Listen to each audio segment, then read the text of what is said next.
In his speech to the United Nations Tuesday, President Trump called on world leaders to protect religious freedom.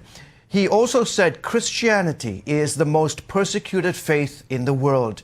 Christians in South Korea are concerned for their freedom after the arrest of a prominent Christian pastor. As Lucille Talusan reports from Seoul, many are calling this event a wake-up call for Korea's church.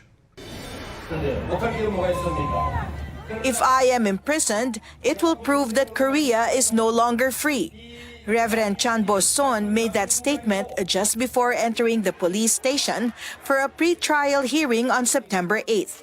Despite being a preliminary session, the court approved his arrest warrant and detained him immediately.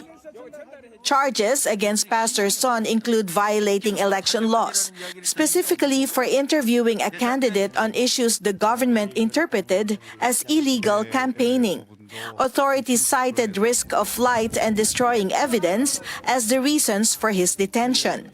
To a senior pastor that has been ministering the same church for the last over 30 years and being present for the people and the church members and giving back to the community, serving for the community. The concern of escape that the court says makes no sense, and I believe that this is just a political retaliation. Pastor Son first drew government scrutiny during the COVID-19 pandemic, when his church defied restrictions limiting gatherings to just 5 people. The church was fined and at one time shut down. Last year, Pastor Son organized a rally, mobilizing 2 million people on-site and online to oppose the proposed comprehensive anti-discrimination law, which critics say would criminalize preaching against homosexuality and restrict religious speech. I think this is a targeted arrest. I think the government is trying to send a message across the nation against all Christians in Korea to be quiet and to comply with the government's aggression against conservatives and Christians in Korea. Behind me is the Young Rock Church, one of Korea's oldest churches, founded by North Korean pastor Reverend Han Kyung-jik in 1945.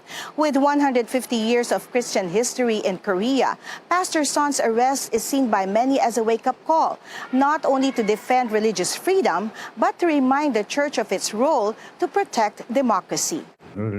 I think, in part, the fault lies with the Korean church. I believe this is sort of a punishment from God. Our ancestors of faith have gone through many trials, so we too can have the faith, but we disregarded that gift of faith. Church historian Myung-soo Park told CBN News that South Korea's economic success has historically paralleled the vitality of its church. But he now warns that such religious freedom is gradually diminishing. Just recently, prayer and Christian activities in Christian schools are being suppressed to avoid discrimination against their non-Christian students. The government has put restrictions in sharing our Christian beliefs in public. Park believes that a united voice from both American and Korean evangelical communities can create a stronger, more impactful call for Pastor Son's release and broader religious freedom.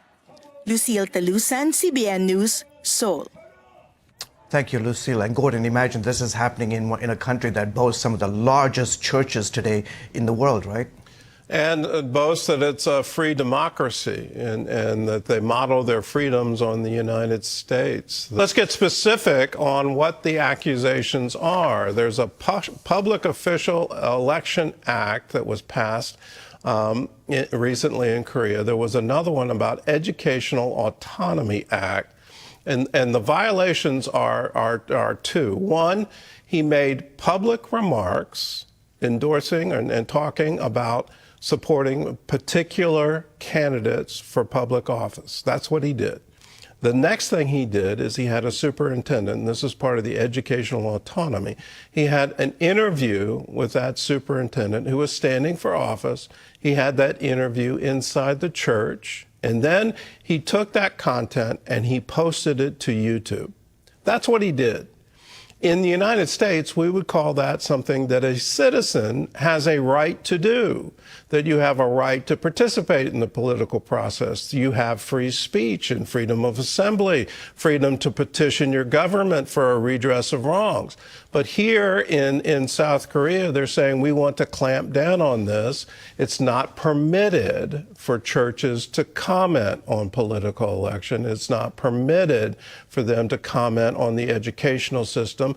And that comment is an interview with someone running for that office. It's mind-boggling to me that a free and open society would try to clamp down on that. Don't think that this can't happen in the United States. I have heard it publicly said that it's unconstitutional for a pastor to endorse a political candidate. I've actually heard that expressed. And when I hear that, I went, you've got to be kidding me.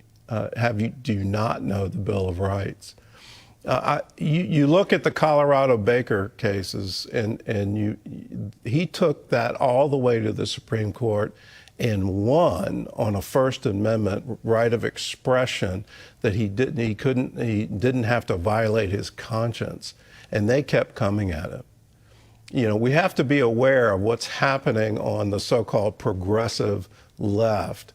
They want to clamp down on individual liberty. If you don't agree with their ideology, they want to put you in jail. That's clearly what's happening in South Korea.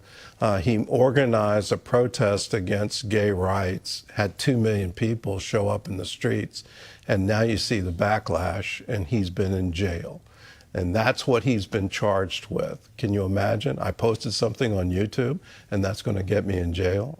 Well, that's what's happening today in South Korea. The entire church all around the world needs to awaken to this. This isn't some isolated thing. These ideas are spreading around the world. How do we clamp down on Christianity? How do we clamp down on Christian expression? We're going to start calling it hate speech. We're going to start throwing invective that you want Christian nationalism and that at the core of it, you're all white supremacists and all of this. It's absolutely incredible what's happening in the world, but we need to be aware of it. And most importantly, we need to stand and not be cowed by it and not go off into some corner and say, well, we're just going to keep quiet. No, now more than ever, we need to proclaim the gospel to a lost and hurting world.